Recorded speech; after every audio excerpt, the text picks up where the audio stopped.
Saya pernah itu bilang kalau bapak ibu punya anak kecil, baru 2 hari lalu kemarin subhanallah saya juga praktikin kepada anak saya yang baru 2 tahun, ngomong pun belum bisa. Saya duduk sama istri, kemudian anak-anak lagi main di depan saya, kemudian datang yang paling kecil.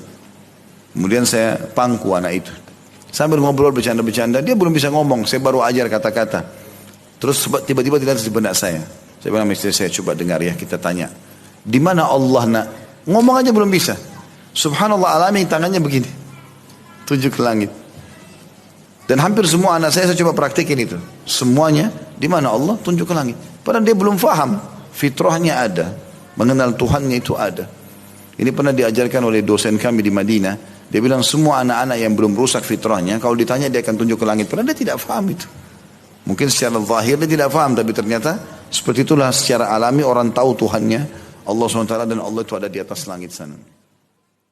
Kata Nabi SAW, la yahillu li muslimin an yushira ila akhihi binadratin tu'zi.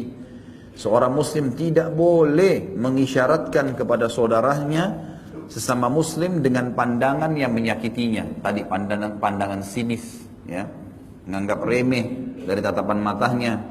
Gitu kan. Ini semua teman-teman tidak boleh sama sekali. Ingat, siapapun yang menganggap remeh orang lain, teman-teman, hati-hati. Keadaan orang itu bisa berpindah pada antum. Hati-hati.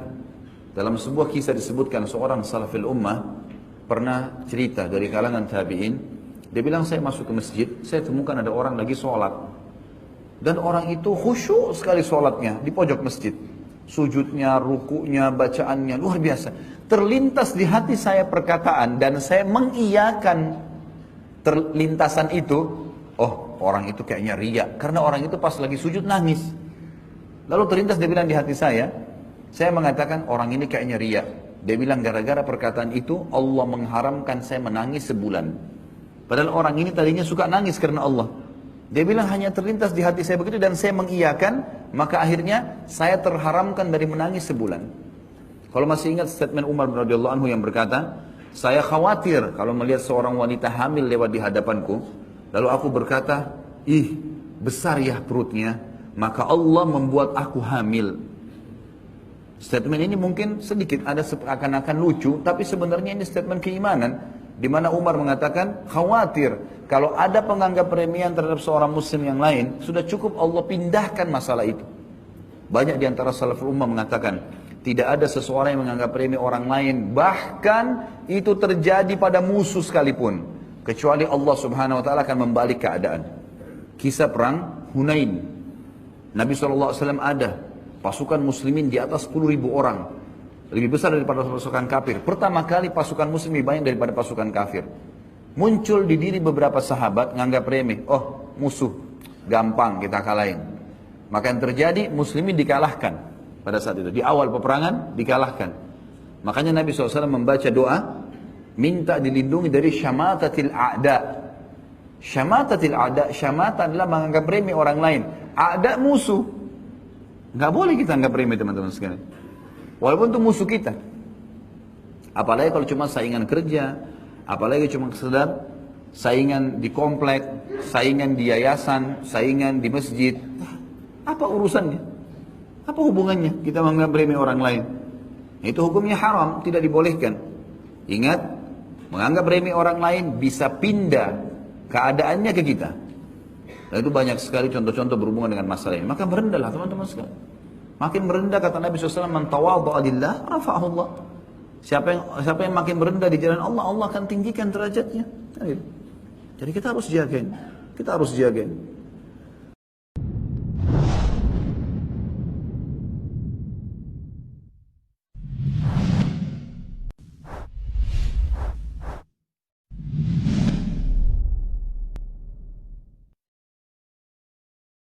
Teman-teman sekalian, Abu Bakar radhiyallahu anhu pada saat pertama sekali masuk Islam, baru syahadat. Ya. Karena dia tahu ini Rasulullah SAW, dia yakin ini adalah utusan Allah. Hari pertama, baru syahadat, pamit, ya Rasulullah saya mau keluar. Yang paling pertama beliau lakukan, datangi teman-teman sahabat dekatnya. Lalu mengajak mereka langsung masuk Islam. Dan karena ketulusannya, Uthman bin Affan masuk Islam. Talha bin Ubaidillah masuk Islam. Zubair bin Awam masuk Islam, Abdurrahman bin Auf masuk Islam, hampir mayoritas dari 10 sahabat yang dijamin masuk surga, masuk Islam di tangan Abu Bakar. Dan berapa banyak pahala yang didapatkan gara-gara itu. Berarti salah satu ciri orang ikhlas, kalau dia mau hijrah, selain dia sudah punya ilmu, dia langsung aplikasikan ilmu itu. Kalau kita rasa majelis ilmu punya manfaat teman-teman, kenapa nggak ajak yang lain? Kalau kita rasa ketenangan jiwa dan ada keutamaan sholat berjamaah, kenapa kita nggak ajak orang lain? Kalau kita merasakan manfaat puasa Senin Kamis atau puasa atau sedekah atau bakti sama orang tua, kenapa kita tidak ajak orang lain? Kenapa kita tidak berbagi pada mereka? Sementara Nabi SAW mengatakan motivasi kita, man dalla ala khair, siapa yang menjadi petunjuk bagi kebaikan, kana lahu mithlu ajri fa'ilihi min ghairi an yanqus min ajri fa'ilihi syai'a. Dia akan dapat pahala seperti orang yang mengikutinya tanpa dikurangi sedikit pun dari pahalanya. Lalu kenapa kita tidak lakukan? Bahkan Nabi SAW mengatakan, sesungguhnya orang yang mengajarkan kebaikan, dia udah dapat manfaatnya, dia udah tahu dia ajarkan ke orang lain, maka Allah yang ada di atas langit, ya, memaafkan dan memberikan rahmat kepada dia. Allah memerintahkan seluruh malaikat di langit untuk memohon ampun untuknya. Allah memerintah, bukan cuma malaikat, Allah menyuruh seluruh yang di langit. Setelah malaikat, kata Nabi SAW, seluruh yang di langit dari bintang-bintang, malam, pergantian malam dan siang, apalah makhluk Allah yang kita tidak tahu di langit sana, seluruh yang ada di bumi, apapun itu, dan bahkan ikan-ikan, semut yang ada di lubangnya, dan ikan ada di lautnya memohon ampun untuknya. Hanya dengan mengajarkan kebaikan. Abu Bakar sangat paham masalah itu. Langsung beliau ajar. Dan subhanallah, kata para ulama, dari pertama masuk Islamnya, sahabat-sahabat ini, mulai dari kali itu sampai, apalagi Utsman bin Affan, dengan segala macam sedekahnya sampai menjadi khalifah, ekspansi Islam banyak semua dipandang oleh Abu Bakar. Hanya ngajak. Ajak kebaikan.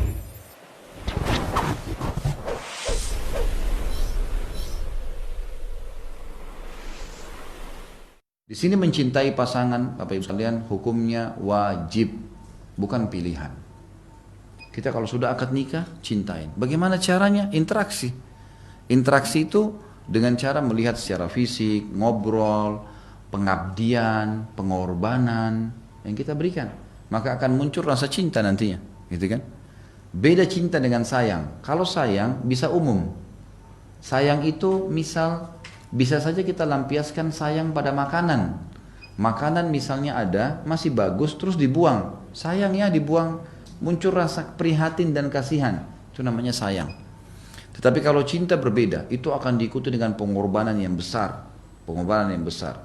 Jadi dia siap berkorban apapun demi untuk pasangannya. Nah, di dalam Islam kita harus paham, mencintai pasangan bagian dari hal kewajiban dalam rumah tangga.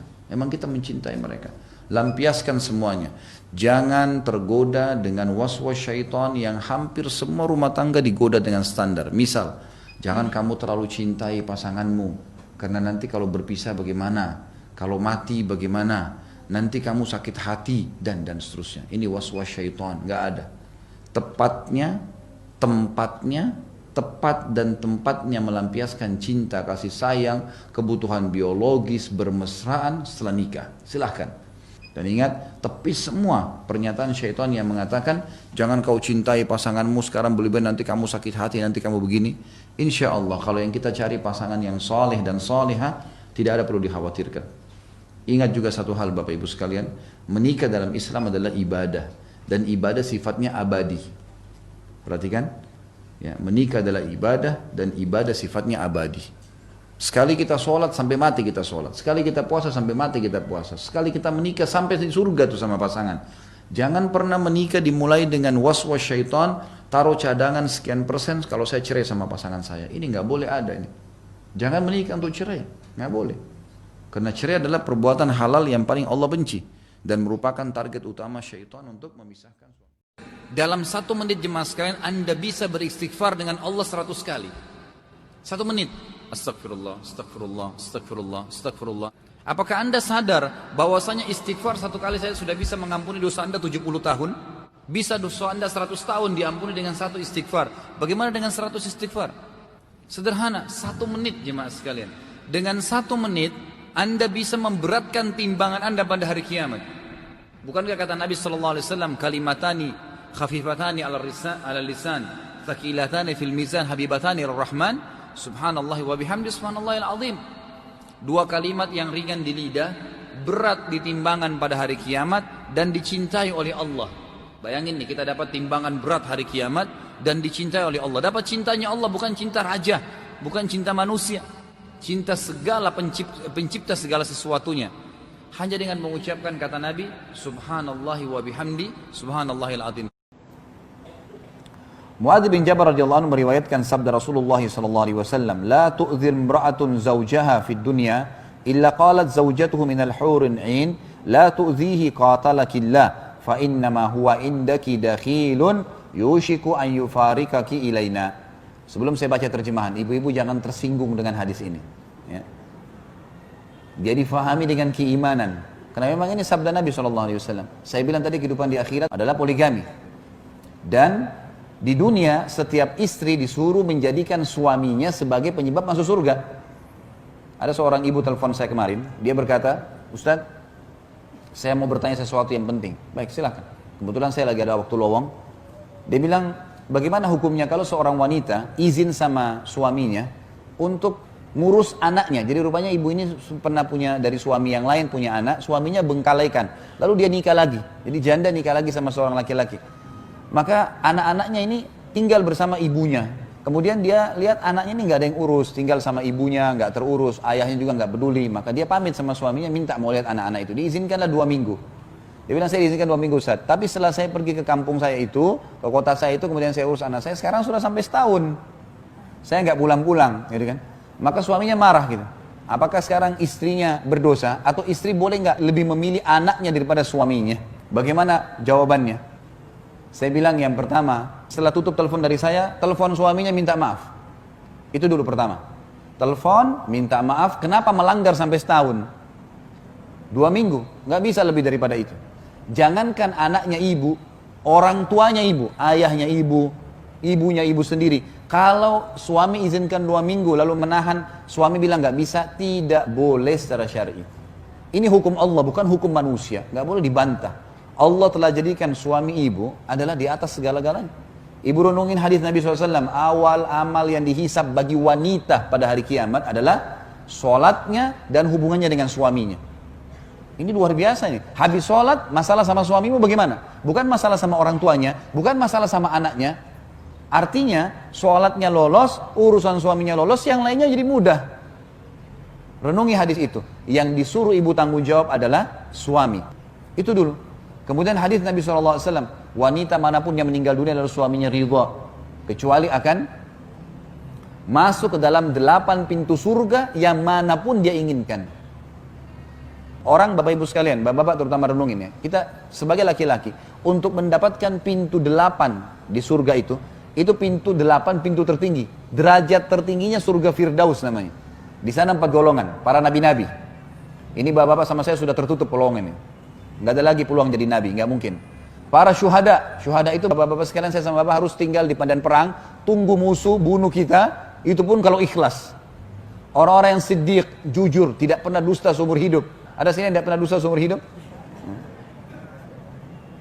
Di antara sahabat yang dapat julukan Siddiq berapa orang? Yang jelas-jelas Abu Bakar. Yang lain tidak ada julukannya nih.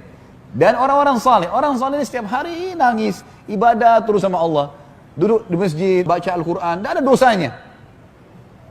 Ibu-ibu hanya mati suaminya ridho. Ridho itu merasa kehilangan. Merasa sedih, istrinya selama ini layani dia, itu saja. Mati, masuk dari 8 pintu surga, boleh dia pilih pintu mana. Makanya syaitan selalu menjadikan masalah sama suami nih. Ya. Apa saja dibuat masalah, apa saja marah, apa saja tersinggung, gitu kan. Hati-hati syaitan masuk ke pintu-pintu yang kadang-kadang tidak perlu marah, tidak perlu cemburu, tidak perlu iri. Tapi masuk syaitan, karena merusak. Kenapa nggak kemas baik-baik suami menjadi manusia, menjadi penyebab saya masuk surga? Bukan karena dia, tapi karena Allah. Jangan berkeluh kesah terlalu banyak. Kalau suaminya zalim, doakan supaya kita menghabiskan umur kita pada hal yang positif, gitu kan? Pada hal yang baik. Itu yang kita maksudkan. Jadi saking besarnya pengaruh suami itu, ya, sampai nggak boleh keluar tanpa izinnya. Kalau meninggal dengan dia ridho masuk surga, melayaninya. Apa kata Nabi SAW? Wanita manapun yang menjaga 5 waktu sholatnya, nggak disebutin sholat sunnah. Azan, subuh, duhur, asar, maghrib, isya. Kalau ibu mengerjakan sunnah itu plus. Puasa Ramadan, gak diikuti dengan puasa sunnahnya. Puasa sunnah berarti plus, hanya Ramadan. Dan melayani dan mentaati suaminya pada hal yang ma'ruf, bukan pelanggaran agama. temani saya, ayo ke ibu yuk, ayo ke ayah yuk, ayo ke sini yuk. Iya, iya. Kecuali pada saat dia meninggal, dia pasti akan masuk surga. Dari 8 pintu surga dia bisa pilih yang mana dia mau masuk. Jadi fadilah yang sangat besar. Lalu untuk apa ibu-ibu membangkang nih? Untuk apa marah hanya karena lupa dibawain bunga kah, pesanan kah? Tidak sempat ditemanin ke acara perkawinan lah. Itu sesuatu yang kecil, urusan dunia. Bagaimana orang ini ridho, Tuhan saya ridho. Seperti kasus orang tua kita. Orang tua kita mau marah-marah, ya, mau dia orangnya buruk akhlaknya, kita sebagai anak harus bagaimana? Bakti. Nggak dibalas keburukan dengan keburukan. Kenapa? Karena Allah yang perintahkan. Jangan balas kebodohan dengan kebodohan. Keterpurukan akhlak dengan keterpurukan akhlak, ini salah. Gitu kan? Orang tua kita bagaimana kita harus buat baik. Kenapa? Karena Allah yang memerintahkan dan Allah gantungkan pahala yang besar situ. Sama kasus rumah tangga. Sama kasus rumah tangga. Tentu ini berlaku juga pada suami. Misalnya kata Nabi SAW, janganlah seorang suami yang mukmin, ya, membenci istrinya yang mukminah. Karena kalau dia tidak menyukai satu perilaku, dia masih bisa mendapatkan perilaku-perilaku yang lain yang baik.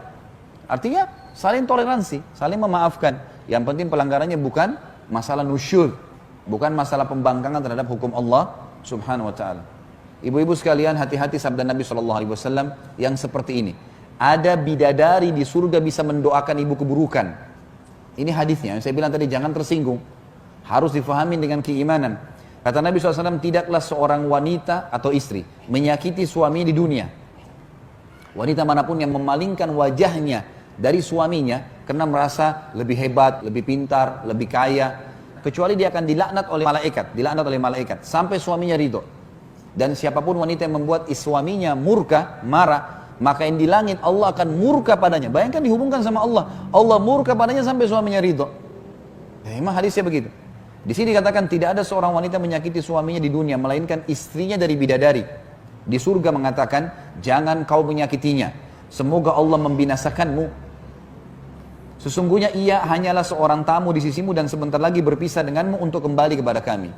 Bahasa ini sebenarnya adalah bahasa yang tegas dari Allah yang mengajarkan para bidadari agar semua istri dunia hati-hati. Karena yang menghubungkan hubungan kamu bisa masuk surga dari tangan suami adalah aku, kata Allah. Seperti itu bahasa pemahamannya ya. Sehingga jangan sampai kita keluar dari jalur itu. Abu Hurairah juga meriwayatkan hadis yang lain. Inna awwala zumratin yadkhuluna al-jannata ala suratil qamari lailatal badr wallati taliha ala adwa'i kawkabin durriyyin fis sama'. Likulli imri'in minhum zawjatan ithnatan yura mukhu suqihima min wara'il lahm wa ma fil jannati a'zab. Rombongan pertama yang masuk surga, wajah mereka laksana bulan di malam bulan purnama, dan rombongan berikutnya wajah mereka laksana bintang yang bersinar paling terang di langit. Masing-masing orang mereka memiliki 2 orang istri yang isi betis keduanya terlihat dari balik dagingnya. Di surga tidak ada orang yang hidup membujang. Hadis ini menjelaskan kepada kita tentang adanya pasangan hidup di dunia akan bersama di akhirat. Punya makna banyak pendapat ulama. Yang pertama yang dimaksud dia memiliki 2 orang istri adalah kalau seorang laki-laki memiliki memang poligami di dunia, maka akan bersama dengan dia di akhirat selama memang sama-sama beriman. Makna yang lain, kalau seseorang meninggal istrinya, kemudian dia menikah lagi, jadi kedua-dua istrinya masih belum cerai, maka akan bersamanya juga di surga. Ini makna yang lain. Makna yang lain juga kata ulama adalah yang dimaksud dengan memiliki 2 orang istri, kalau ada wanita dunia yang meninggal belum sempat menikah, gadis, ini semua akan menikah dengan ahli surga. Jadi tidak ada bujang lagi, tidak ada orang yang tidak ada pasangannya di surga. Maka dia akan dinikahkan dengan salah satu ahli surga dengan hikmah Allah. Ini salah satu pendapat. Kemudian pendapat yang lain dimaksud adalah istri di dunianya akan bersamanya dan bersama juga bidadari yang akan mendampinginya. Karena memang saya sudah pernah jelaskan Bapak Ibu sekalian, di surga sudah berbeda dunia. Di surga semuanya kehidupan poligami. Memang sudah hikmah Allah seperti itu. Dan sudah tidak ada urusan kayak dunia orang cemburuan, orang merasa persaingan, ini sudah tidak ada semua. Semua masalah penyakit hati, masalah cemburu buta, dendam, segala macam ini sudah tidak ada. Dan Allah memuliakan wanita dunia dengan menjadikannya pemimpin para wanita di surga. Ini yang dimaksud dengan makna tadi.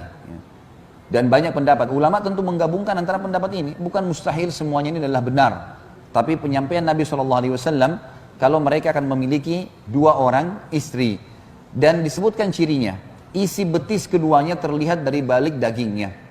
Artinya ini sangat indah, sangat memiliki kesempurnaan fisik. Ya. makna sebagian ulama mengatakan ada orang kadang-kadang kalau putih sekali kulitnya, kulit putih yang sangat putih sampai membuat urat-uratnya terlihat. Bisa ini maknanya, bisa juga tidak. Bisa juga makna lebih dalam daripada itu karena memang di surga sudah berbeda, tidak seperti apa yang kita bisa bayangkan di dunia. Allahu a'lam.